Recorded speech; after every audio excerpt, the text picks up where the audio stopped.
যুবকরা তোমরা বেশি বেশি ফেসবুকে মেয়েদেরকে ধর্ম শিখাও, কেমন?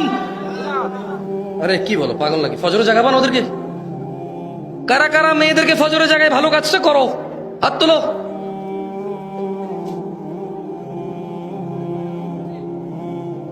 মেয়েটা খুব ভালো হুজুর, খুব ভালো।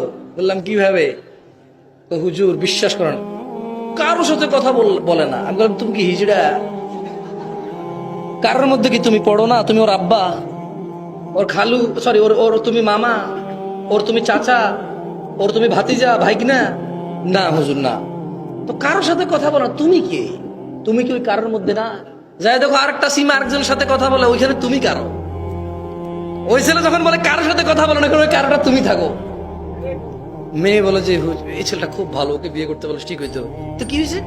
হুজুর আমার আব্বা আম্মা আমার বিয়ে ঠিক করেছে, আমার বাপ মা ধর্ম বোঝে না, আমি চাই দিনদার ছেলের সাথে বিয়ে ঠিক করতে, ওরা ধর্ম বোঝে না, আমার বিয়ে একটা ছেলের সাথে ঠিক করছে, ওর দাড়ি নাই। বললাম যে তো দিনদার আপনার পছন্দ কেউ আছে?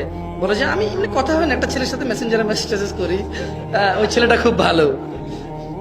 মনে রাখবা বোন আমার, যেই ছেলেরে বুঝে গেছো তুমি ভালো, ওই ছেলের ভালো না। কারণ একটু বুঝতে পারছো যে সে ভালো, তার মানে এতটা ঘনিষ্ঠ হইতে পারছো, তোমার সাথে সে এতটা ক্লোজে আসছে যে তুমি বুঝতে পারছো সে ভালো, ও ভালো।